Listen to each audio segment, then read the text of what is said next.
تو وہ اس کے بعد تمہیں کبھی نہیں بخشتے۔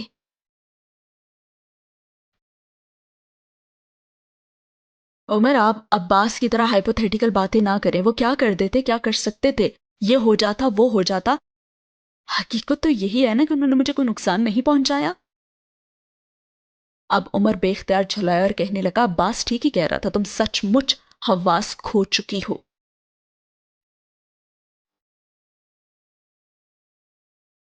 اور علیزہ نے اسے دیکھا۔ یہ جو اتنا لمبا چوڑا بیان دے رہے ہیں نا آپ، اس کے بجائے آپ صرف یہ کیوں نہیں کہہ دیتے کہ عباس اور آپ کے لیے ایک انا کا مسئلہ بن گیا تھا؟ آپ لوگ تو یہ برداشت نہیں کر سکے نا کہ آپ کی فیملی کی عورت کسی ایسے کرائسس سے گزرتی۔ آپ کی نسبت عباس زیادہ صاف کو ہے، جس نے واضح طور پر اس بات کا اقرار کیا ہے۔ آپ صرف ایک کے بعد دوسری اور دوسری کے بعد تیسری وضاحت پیش کر رہے ہیں، اور آپ بھی عباس کی طرح یہ اعتراف کر لیں کہ یہ صرف فیملی پرائیڈ، خاندانی انا تھی جسے قائم رکھنے کے لیے آپ نے یہ سب کچھ کیا۔ اوکے، تم اگر ایسا سمجھتی ہو تو ایسا ہی صحیح۔ ہاں، میں یہ برداشت نہیں کر سکتا کہ کوئی میری فیملی کی کسی عورت کے ساتھ اس طرح کا سلوک کرے۔ کیا یہ کافی ہے تمہارے لیے؟ اور وہ حیران ہوئی اور اسے بتانے لگی کہ کیا آپ وہی عمر ہیں جو چند ماہ پہلے شہباز منیر کی موت پر واویلا کر رہا تھا، اور آج وہ خود 4 انسانوں کے مارے جانے کے بعد بھی کوئی ضمیر پہ بوجھ محسوس نہیں کر رہا؟ کیا انکل ایاز کے نقش قدم پر چل رہے ہیں آپ بھی اب؟ اور اس نے تلخی سے کہا، اور عمر نے اسے ٹوکا اور کہا، اس وقت شہباز منیر کی بات نہیں ہو رہی۔ اور علیزہ نے کہا، کیوں نہیں ہو رہی؟ ہونی چاہیے نا۔ اگر آپ کو ان 4 کا مارنا ٹھیک لگ سکتا ہے تو ہو سکتا ہے اس وقت انکل ایاز کو بھی شہباز کو مارنا ٹھیک لگا ہو۔ ہر شخص تو اپنی ہی ہر ایکشن کو حق بجانب ثابت کر سکتا ہے نا۔ کیا میں نے ٹھیک کہا؟ ہاں علیزہ، ہو سکتا ہے اس وقت شہباز کا مارا جانا ٹھیک ہو سکتا ہے انکل ایاز نے ایک ٹھیک قدم اٹھایا ہو۔ اور وہ اس کے جواب پر دنگ رہ گئی۔ اور تم وہ شخص تھے جس کی وجہ سے وہ مارا گیا تھا۔ وہ بری طرح سے مشتعل ہوئی اور پہلی بار اس نے عمر کو آپ کے بجائے تم کہہ کر مخاطب کیا تھا، اور اس تبدیلی نے عمر کو متاثر نہیں کیا تھا۔ ہاں، تم وہ شخص تھے جو مگر مچھ کی طرح اس کی موت پر آنسو بہا رہے تھے، اور آج تم یہ کہہ رہے ہو کہ اس کی موت صحیح تھی۔ تمہیں شرم آنی چاہیے۔ اور وہ صوفے سے اٹھ گئی۔ تم سب لوگ نے ایک ہی جیسے ہوتے ہو، دوسروں کو گدھوں کی طرح نوچنے والے اور اپنا حصہ لے کر اطمینان سے بیٹھ جانے والے۔ بس یہ ہے کہ تم میں سے کچھ کے دانت شروع میں نظر آتے ہیں اور کچھ کے بہت دیر بعد۔ وہ اب بلند آواز میں بول رہی تھی، اور عمر کہنے لگا کہ میں تم سے یہ سننے نہیں آیا کہ میں کون ہوں یا کیا ہوں۔ میں تمہیں صرف یہ بتانے آیا ہوں کہ تم جسٹس نیاز کو فون نہیں کرو گی۔ عمر نے اس کے رد عمل کو بالکل نظر انداز کرتے ہوئے کہا، اور وہ کہنے لگی، میں جسٹس نیاز کو فون کروں گی، آج نہیں تو کل، کل نہیں تو پرسوں۔ تم یا عباس کب تک مجھے یہاں قید کر کے رکھ سکتے ہو؟ چند دن، چند ہفتے، یا پھر چند مہینے، یا پھر چند سال؟ کب تک؟ آخر کب تک؟ مجھے جب یہ موقع ملے گا نا تو سب سے پہلا کام میں یہی کروں گی۔ البتہ یہ ہو سکتا ہے کہ تم لوگ مجھ سے جان چھڑانے کے لیے مجھے بھی مار ڈالو، شہباز کی طرح، ان 4 لڑکوں کی طرح، کسی پولیس مقابلے میں کسی بھی طرح۔ پھر تم لوگوں کو آسانی ہو جائے گی۔ ہاں۔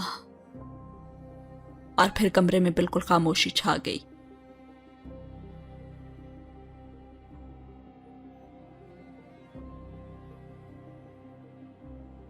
وہ دونوں اب چپ چاپ ایک دوسرے کو دیکھ رہے تھے، اور اس خاموشی کو عمر نے توڑا۔ تم جسٹس نیاز کو ضرور بتاؤ گی؟ ہاں، میں ضرور بتاؤں گی۔ اور وہ اسے دیکھتا رہا اور پھر کچھ بھی کہے بغیر بے تاثر چہرے کے ساتھ اس نے موبائل اس کی طرف بڑھایا اور وہ یکدم گڑبڑا گئی۔ لو فون، ابھی بتا دو، فون نمبر تو تمہارے پاس ہوگا ہی نا؟ ہچکچانے کی ضرورت نہیں ہے، یہ لو، نمبر ملاؤ اور بات کرو۔ انہیں بتاؤ کہ ہم نے ان کے بیٹے کے ساتھ کیا کیا ہے۔ اب اس کا لہجہ عجیب تھا اور وہ چند لمحے اسے دیکھتی رہی۔ وہ اس کے جواب کا انتظار کیے بغیر خود نمبر ملانے لگا اور کہنے لگا، میں ملا دیتا ہوں نمبر تمہیں۔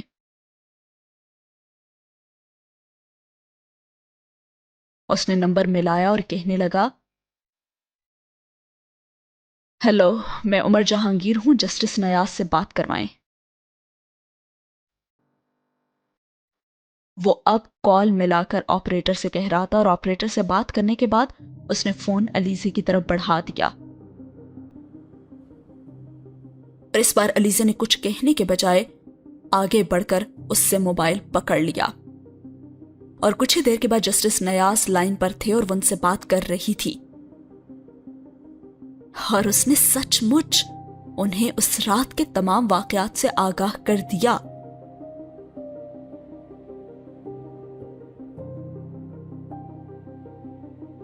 اور پھر اس نے اپنا ایڈریس اور فون نمبر بھی انہیں بتا دیا۔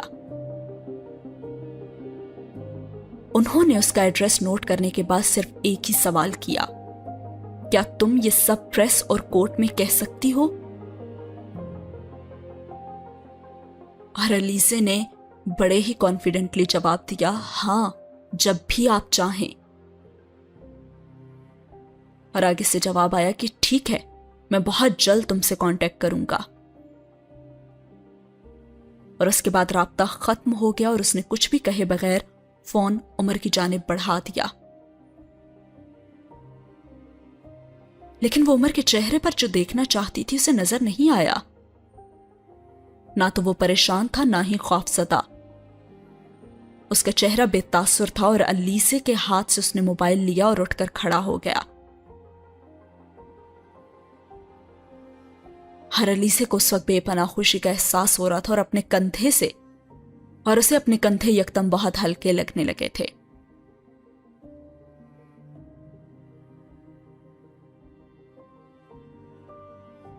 اور اس نے جاتے ہوئے صرف اتنا کہا، علیزے، فون کچھ دیر بعد ٹھیک ہو جائے گا اور میں عباس سے کہہ دوں گا کہ وہ باہر موجود پولیس گارڈ ہٹا دے۔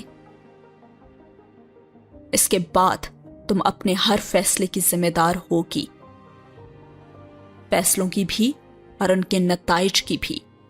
میں یا کوئی دوسرا تمہیں نہ تو راستہ دکھائے گا نہ ہی کچھ سمجھانے کے لیے ہم آئیں گے۔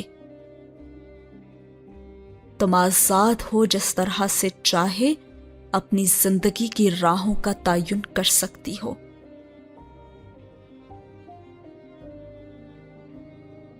وہ گمبھیر آواز میں اس سے بات کرتا رہا اور پھر کمرے سے چلا گیا، اور ساتھ ہی ہوا یہ سین ختم۔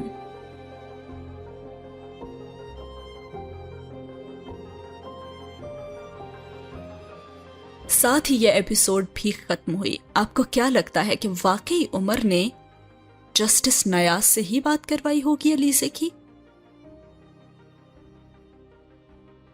خیر، کیا ہوگا یہ تو ہم جانیں گے آنے والی ایپیسوڈز میں۔ کامنٹ باکس میں مجھے ناول سے ریلیٹڈ کامنٹ کر کے ضرور بتائیے گا کہ آپ کا اس کے بارے میں کیا کہنا ہے۔